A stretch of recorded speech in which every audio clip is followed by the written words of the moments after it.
We have put a bow on the 2023 USMNT calendar, and before we open our presents under the tree, go to the stockings, and there's a big piece of coal in there.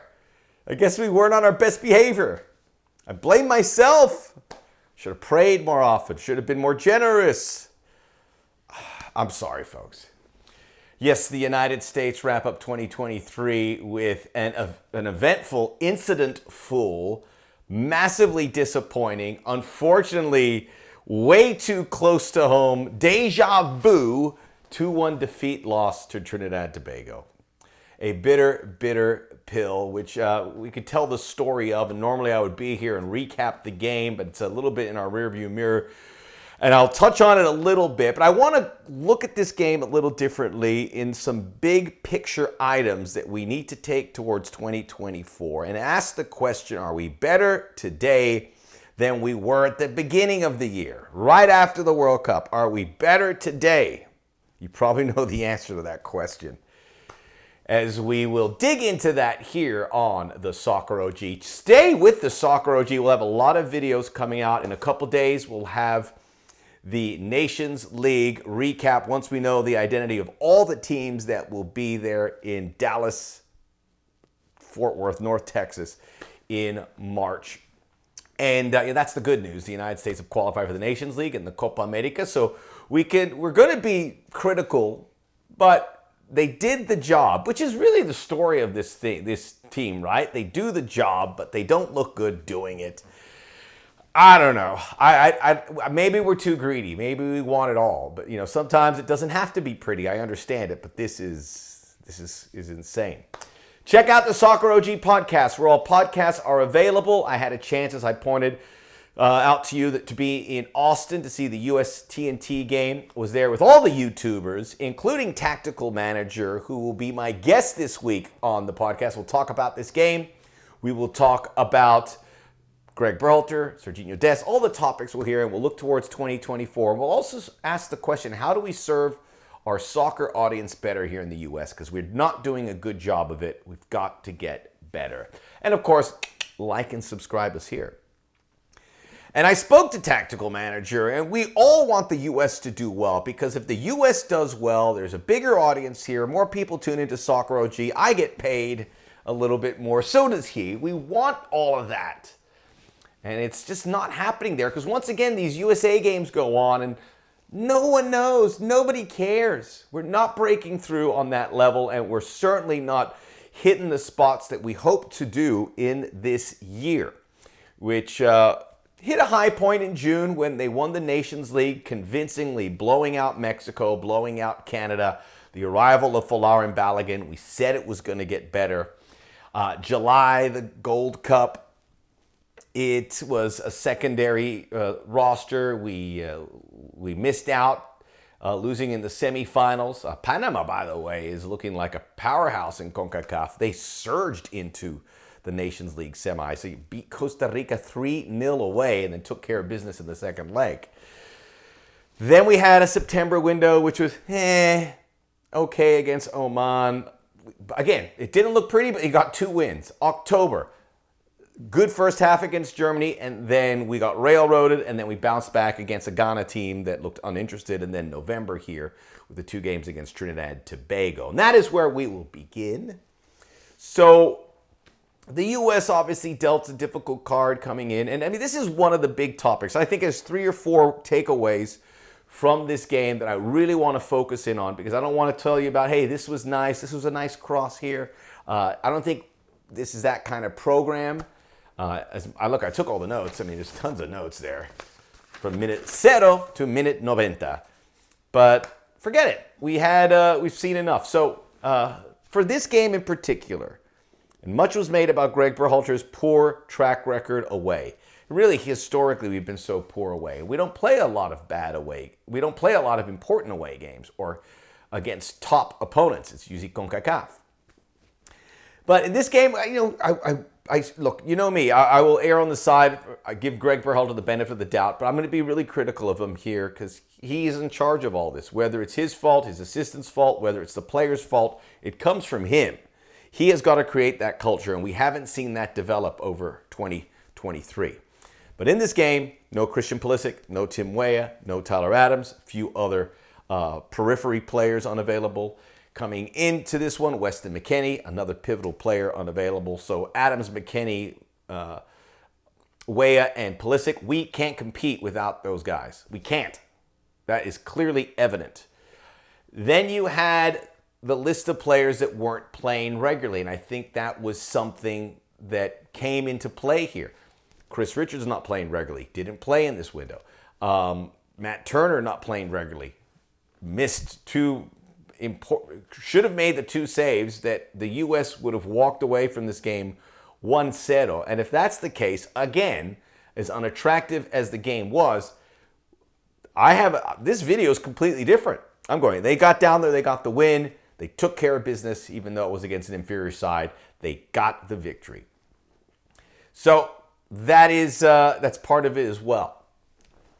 I want to talk about, I'm trying to do this so it's not out of order too much. So let's start with Sergiño Dest, because that was the point that changed everything.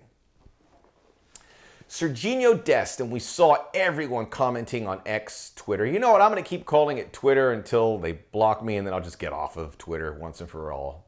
It's a good resource, but this is a silly game we're playing. I'm calling them Twitter. I'm calling them tweets.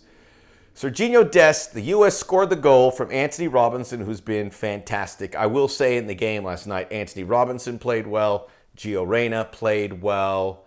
Tim Ream well enough. People may not want to agree with me with Brendan Aronson. I thought he played well. I mean, he played better than a bunch of these other guys. And Sergiño Dest played well until he got the red card. He had the assist on Anthony Robinson. I've watched the U.S. team play since 1993. 93? Safely. I can remember games from that far back. Sorry. That's why I'm the OG. I can't remember ever a play like this, where a player upset because he didn't get a call, kicks the ball into the stands while your team is winning. This result is over. You're up 4-0 on the aggregate. Game, set, match. You can see this game through. Stay healthy. Everyone goes back to their clubs. And he punts the ball out. Then, you've seen all the video, I'm sure. It is really, I mean, a lot of non-soccer fans have reached out to me and said, what the heck is that guy thinking about? So everyone, including myself, ripped Sergiño Dest, and rightfully so. He kicked the ball away. Then he went and confronted the referee. The referee kind of confronted him. He blew a kiss. He started flexing at his teammates. His teammates all went at him. Gio Reyna, Tim Ream, Matt Turner's yelling at him. Everyone in disbelief that this was happening. We were in disbelief. It's one thing for this to happen in a game where it's competitive, where, you know, you might be trailing. This made no sense. Never seen anything like this in the U.S. game, and I'm trying to think of other games where you get a yellow card, and then seconds later you get a second yellow card, and you're out, and you're like, well, what? What just happened? It was bizarre, and it changed this game. Had to pull out Gio Reyna, and that is part of what we're going to talk about here. Bring in Joe Scally. You needed a complete back four. So Dest left. Afterwards, we heard from a lot of the players, and they ripped him. And Gregg Berhalter kind of said the same thing. Dest must be held accountable. Don't want a witch hunt, though, but it's concerning. And then Tim Ream said how disrespectful it was. He said we can't even repeat what we said to him. Dest would apologize later. That's not really good enough right now. He has got the red card. He is going to sit out the semifinal of the Nations League. He should make the Nations League roster, but he should not start that second game. He has got to see this, and this can never happen again. But Tim Ream made a great point. You know, if you go to halftime and it's 1-0, and you have this intact, and you can get in your substitution patterns, you can save some players so they don't get injured. No one got injured, but it could have happened. Everything's out of whack, and that's all on Dest's shoulders. It was embarrassing. So we could be upset to be angry. His teammates in particular at the top of that list. I was angry. Dest will be held accountable, and there's a big gap between games, so we'll see what happens, but time should be on the side of Dest. he's got to show that he's repaired things. We've had situations with Weston McKennie and that, and obviously Reina Berhalter's, that takes the cake. There's a lot of crazy stuff. I mean, what the heck's going on? It says a lot about the players, right? We have a dysfunctional group. Not completely, but this isn't happening in other places. Enough! I went to bed and I said, okay, I thought about it and I'm like, this almost was like a cry for help. There's something at play with Dest. Someone's got to put his arm around his shoulder because he did something that was so absurd that there's got to be something in his house that is not right. And U.S. Soccer and every one of his teammates have to check in on him. And I truly believe that. I felt really bad for him this morning because that was so weird. He's got to be kicking himself. But it's unexplainable. So we got to handle him delicately, right? He's one of ours. He's an important player, and we need him. But he's got to learn a lesson. So that was the big talking point. That was the viral moment, unfortunately. And then it was the reaction. And Gregg Berhalter replaced Reina. I mean, I think we all thought there was two forwards, the right thing. And I spoke to tactical manager, and we were both on the same page. You replace Pepe, bring in Scally. At halftime, you take out Reina, you bring in Tillman, so you have the right spine for the team. That said, the reason the U.S. conceded in the 43rd minute was not because of the tactics of Gregg Berhalter. The reason they scored is because the team was still in some kind of shock and were not ready. They were, which is a horrible reaction. You got to put that behind you immediately. They did not. Trinidad and Tobago score 1-1 going to the halftime. We have a whole new bowl game. And Trinidad and Tobago come out guns firing in the second half. The next 25 minutes is on Gregg because of the poor substitution at the end of the first half. And they were under siege. Matt Turner should have made both saves, so we weren't in there. But the fact that they're getting set piece, and we're going at us it was just horrible optics.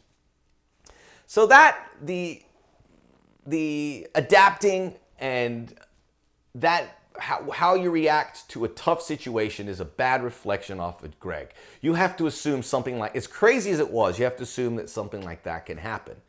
And what is the emergency reaction? It was the wrong one from the U.S. So now we go into a situation where you look at the U.S. This is not on Gregg. You look at the bench and you're like, I don't want any of these guys to come in. I mean, everyone played poorly. For all the crap we gave Sebastian Lletget, Luca de la Torres turned into the exact same player. Bring me however you want to say. Side pass. Nothing advancing. And Yunus Musa was very timid. And then you're, okay, what do we do? Because we're shorthanded. This is a huge issue for the U.S. in 2024. You've got to build this roster. We don't have enough players we can rely on. They didn't want to bring in Chris Richards, didn't want to bring in Kevin Paredes, didn't want to bring in Alejandro Zendejas. Why'd you bring these guys in? Didn't want to bring in Paxton Aronson. You bring these guys in because there's no one else, and everyone didn't want these MLS players. Maybe we should have brought some of these MLS players. I would have brought in Christian Roldan in a heartbeat because they needed a player with some huevo to come in there and kind of right the ship. That was maybe a requirement because we didn't want to play these kids, but I didn't want to play these kids. Leonard Maloney, he came in at the end. I go, are we comfortable? Our bench was threadbare. We were like, I don't know what to do. And Gregg didn't want to play these guys. That's a bigger picture, partially on Gregg, but partially on our talent pool, which has been highly overrated. That is a fact. We are not where we think we are. We have good core pieces. We don't have good shoulder pieces. No. Even when healthy, that is something that is a major concern. And some of these young players are not developing. That is on Gregg. And Tab Ramos said this, he goes, the team hasn't grown. That is on the coaching staff. That is on U.S. Soccer. Because these guys are talented. We know them. And he had the growth in 2022, heading to the World Cup. But where has it gone now? Maybe these players aren't as talented as we thought. If that's the case, you get someone else who are. This is gone sideways. The development of the player. As we work on depth, the development of the player has not been in there. So a lot of alarm bells here for the United States as they head into 2024, and it has to be on Gregg Berhalter. Some people are saying, hey, if he doesn't perform in the Nations League or the Copa America, they got to make a change. Let's be realistic. That's not going to happen. And it's not going to happen on performance. And even if they did they're not going to make a change here. U.S. Soccer is on the hook with Gregg. At least for 2024. And then we can maybe talk. It had to get really bad. And I don't think it's going to get really bad. The U.S. is going to play okay in the Copa America because it's here. They're going to play okay in the Nations League because it's here. Maybe we don't have to be a good away because the World Cup is going to be here. So maybe it's much ado about nothing, but we need to do better on the road. But those are the big points. Let's take care of Dest, how the coaches react to in these situations. How do we develop depth? And how do we develop players? Period. Because it's not working. These guys are hitting walls or ceilings or what have you. And, all those young talent, 18, Joe Scally, you're like, what happened?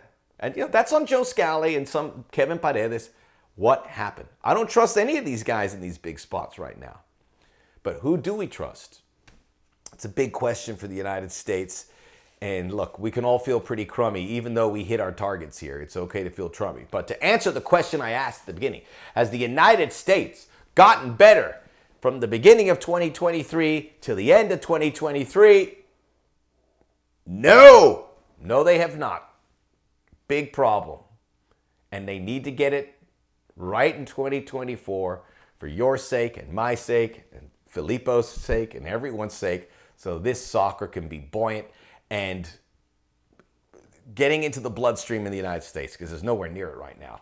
The Soccer OG, check out the Soccer OG podcast where all podcasts are available. Check us out here on YouTube under my name, Max Bretos. Check out the library of videos. See my smiling face, my fashion sense. It's all here for your viewing and listening pleasure. We will see you next time.